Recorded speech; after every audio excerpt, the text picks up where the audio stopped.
Hello students, आप सब कैसे हो। जैसे कि आप सभी को पता है कि आजकल हमने कौन सी रेशो स्टार्ट की है, ओवरऑल प्रॉफिटेबिलिटी रेशो स्टार्ट की है। उसके पहले रेशो मैं आपके साथ डिस्कस करने जा रही हूँ, वो कौन सी है, return on share holder investment. Return on share holder investment, इसका मतलब यहाँ पर हमने कोई स्पेसिफिक नहीं कहा गया कि इक्विटी शेयर कैपिटल या प्रेफरेंस शेयर कैपिटल। इसका मतलब टोटल शेयर होल्डर की इन्वेस्टमेंट। जितने भी हमारे जो कंपनी के शेयर होल्डर है, चाहे इक्विटी शेयर होल्डर है चाहे प्रेफरेंस शेयर होल्डर है, उन्होंने कंपनी में जितना पैसा इन्वेस्टमेंट किया हुआ है, ठीक है, या दूसरे शब्दों में कह लो जितना पैसा उन्होंने लगाया है और साथ में कंपनी के अंदर जो पैसा उनका पड़ा हुआ है, चाहे रिजर्व के रूप में पड़ा हुआ है, जिस पर शेयर होल्डर का अधिकार है, वो भी एक टाइप से इन्वेस्टमेंट ही हुई ना, कंपनी में हुई। तो वो सारा पैसा जिस पर शेयर होल्डर का अधिकार है और जो कंपनी में पैसा पड़ा हुआ है, उस पर कितनी रिटर्न मिल रही है, किनको, शेयर होल्डर को ओवरऑल। मतलब ऐसे नहीं स्पेसिफिकली हम इसमें सेग्रीगेट नहीं करेंगे कि इक्विटी शेयर होल्डर का इतना है, प्रेफरेंस शेयर होल्डर का कितना है। हम टोटल कहेंगे कि इक्विटी और प्लस प्रेफरेंस शेयर होल्डर की जितनी भी कंपनी में इन्वेस्टमेंट की गई है, उस पर उनको कितना इन रिटर्न ओवरऑल मिल रहा है। इसको हम दूसरी हम नेटवर्थ रेशो भी कह सकते हैं। नेटवर्थ ही कहते हैं ना। नेटवर्थ पता है आपको क्या होता है, equity share capital, preference share capital, reserve and surplus capital, जिस पर भी शेयर होल्डर का वो वाली सारी प्रॉफिट जिस पर शेयर होल्डर का अधिकार है, तो उन सभी को ऐड कर दो तो हमारे पास क्या आ जाती है, नेटवर्थ। इसलिए हम इसको नेटवर्थ भी कहते हैं, ठीक है। तो इसको कहते हैं रिटर्न ऑन नेटवर्थ, ठीक है। कि क्या आती है, return on share holder investment. हमें हमारी इस रेशो का मतलब नाम क्या है, return on share holder investment. कि शेयर होल्डर का पैसा यदि कंपनी में इन्वेस्ट किया गया है तो उस पर कितने परसेंट रिटर्न मिलती है। हम बोलते हैं ना, हमने तो इस बिजनेस में इतना पैसा लगा दिया है तो उतनी परसेंट हमें रिटर्न मिलती है। यही तो मेन मकसद होता है ओवरऑल, है ना, हर किसी का। जैसे ओनर का भी मकसद है कि मैंने चाहे से मर्जी आया, चाहे ऑपरेटिंग से आया, नॉन ऑपरेटिंग इनकम से आया, मुझे बस मतलब है कि मैंने टोटल पैसे इतने यहाँ इन्वेस्ट इतना किया तो उस पर मुझे कितनी रिटर्न मिल रही है, ठीक है। सभी का इंटरेस्ट होता है। और इस रेशो को हम क्या कहते हैं, also known as return on investment. इसको हम रिटर्न ऑन इन्वेस्टमेंट रेशो भी कहते हैं। कई बार कहीं यहाँ पर शॉर्टकट में लिखा हुआ है ROI लिखा होगा, ठीक है। तो इसका मतलब क्या गया, ये वाली रेशो है रिटर्न ऑन इन्वेस्टमेंट। ये कंपनी की ओवरऑल एफिशिएंसी को बताता है। एफिशिएंसी क्यों कहेंगे, मेजरिंग ओवरऑल एफिशिएंसी, क्योंकि ये सिर्फ किसकी है, ओनर की कैपिटल पर कितना रिटर्न मिला है।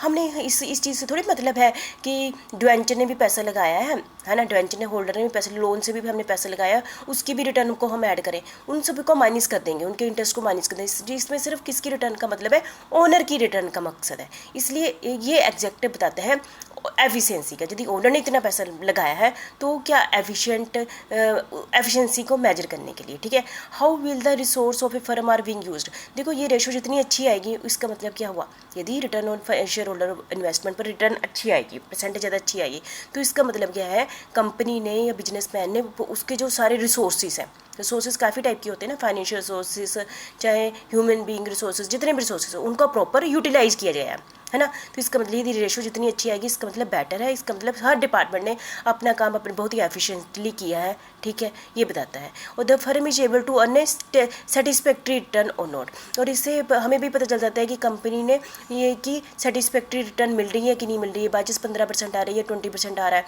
तो इससे जो शेयर होल्डर, क्योंकि किसकी रिटर्न आ रही है, शेयर होल्डर की रिटर्न आ रही है। अकेला उन्हीं का इंटरेस्ट नहीं होता इनके शेयर होल्डर के, बहुत सारे जो फ्यूचर में कंपनी के क्या बनने जाते हो, ओनर बनना चाहते हो, और भी इन्होंने कंपनी में किसी और ढंग से कंपनी में पैसा इन्वेस्टमेंट करना हो, कंपनी के साथ कोई डीलिंग करनी हो, उनका भी इंटरेस्ट इस रेशो पर होता है कि ओनर कितना पैसा कमा रहा है, ठीक है। उस बेस पर हम कंपनी के साथ डीलिंग करते हैं कि नहीं करते हैं, ठीक है। और शेयर होल्डर भी चाहते हैं कि उनके पास तो बड़ी अपॉर्चुनिटी है, वो इस कंपनी से पैसा निकाले, दूसरी कंपनी में पैसा इन्वेस्ट करते हैं।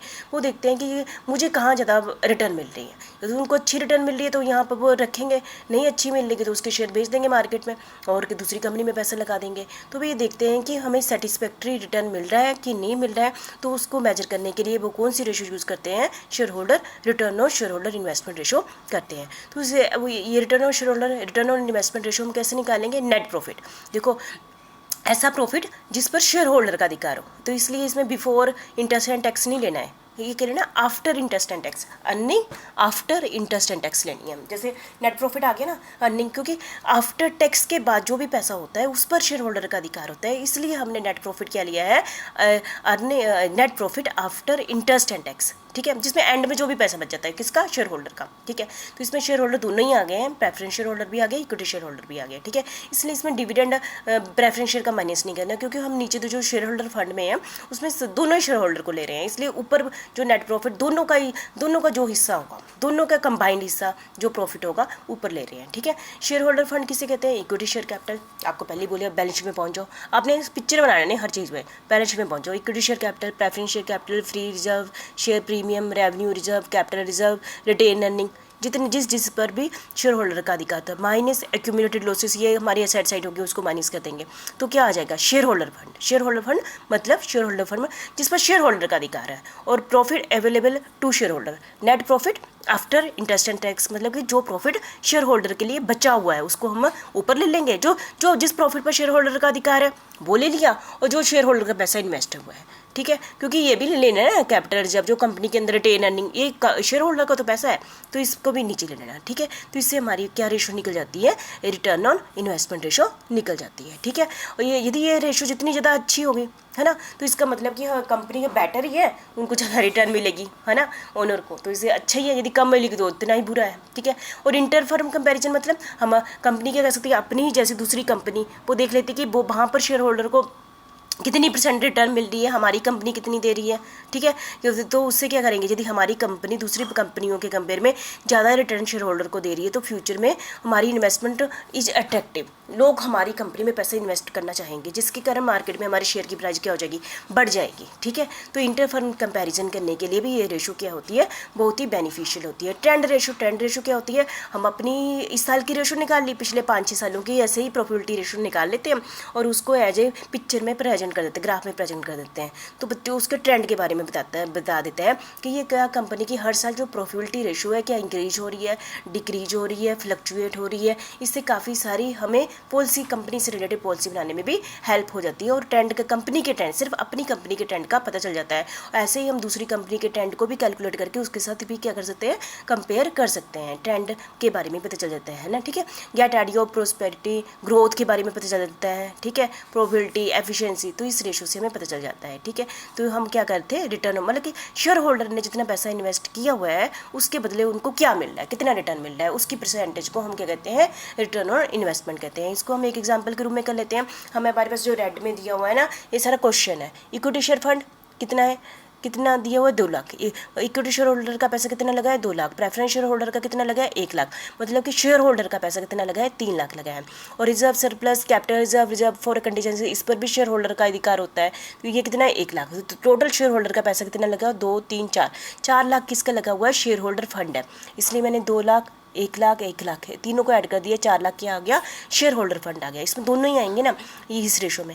और नेट भी profit before interest and tax 1.5 lakh दिया हुआ है, लेकिन हमें कौन सा चाहिए, net profit after interest and tax.